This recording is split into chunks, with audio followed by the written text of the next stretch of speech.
రోజులుగా రాష్ట్ర వ్యాప్తంగా ఎన్నో ఆందోళనలు జరుగుతూ వస్తున్నాయి. మీరందరూ గ్రహించారు, రాష్ట్రంలో గత 20 నెలలుగా ఏ విధంగా పరిపాలన జరుగుతూ ఉందో ప్రతి ఒక్కరికి అర్థమవుతా ఉంది. ముఖ్యంగా కూటమి ప్రభుత్వం ఏర్పాటైన తర్వాత కేంద్రంలో నరేంద్ర మోడీ గారు, రాష్ట్రంలో చంద్రబాబు నాయుడు గారు, పవన్ కళ్యాణ్ గారి నాయకత్వంలో రాష్ట్ర వ్యాప్తంగా సంక్షేమం, అభివృద్ధి రెండు కన్నులుగా ఇక్కడ పరిపాలన సాగుతూ ఉంది. కన్ను కుట్టిన వైసీపీ నాయకులు, అలాగే వైసీపీ సానుభూతి పరులు కక్కలేక మింగలేక ఇక్కడ ఇస్తున్న సంక్షేమము, ఇక్కడ చేస్తున్న అభివృద్ధి, ఈ రెండిటికి మా యొక్క ఉనికి నామరూపాలు లేకుండా పోతుంది. రేపు స్థానిక సంస్థల ఎన్నికలు వస్తున్నాయి. ఏప్రిల్, మేలో సర్పంచులు, ఎంపీటీసీలు, జెడ్పీటీసీలు, అలాగే మున్సిపల్ ఎలక్షన్లో పోటీ చేసే శక్తి ఉండదేమో. ప్రజల దగ్గరికి ఏ ముఖం ఎత్తుకొని పోదాం? ప్రతిపక్ష హోదా దక్కలేదు. 175 నియోజకవర్గాల్లో నాయకులు అందుబాటులో లేరు. ప్రతిపక్షం చేయవలసిన చిన్న చిన్న పనులు కూడా, సలహాలు కూడా ఆ పార్టీ కార్యకర్తలకు చేదోడు వాదోడుగా ఉండలేకపోయాం.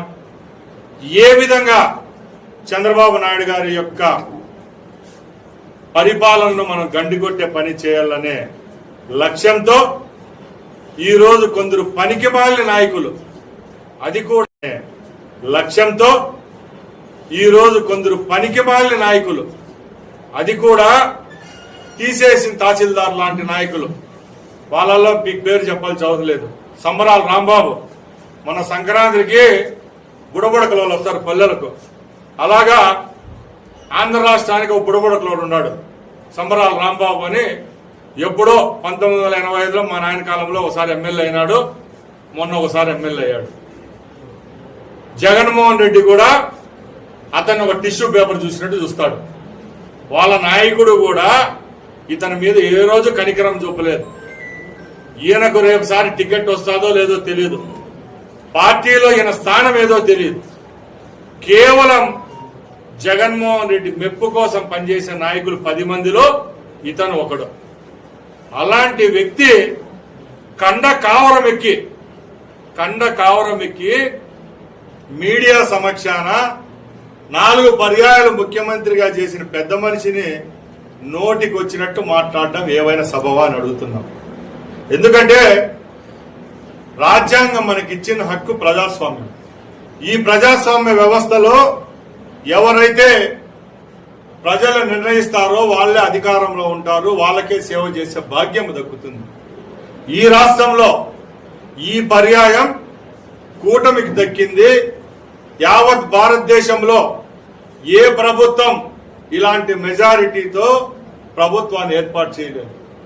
అలాంటి ప్రభుత్వాన్ని ఏర్పాటు చేసిన మాకు ప్రజలను కాపాడుకునే హక్కు ఉంది కాబట్టి రెట్టింపైన ఉత్సాహంతో ఈ రాష్ట్రంలో అభివృద్ధిని, సంక్షేమాన్ని ముందుకు తీసుకొని పోతున్నాం.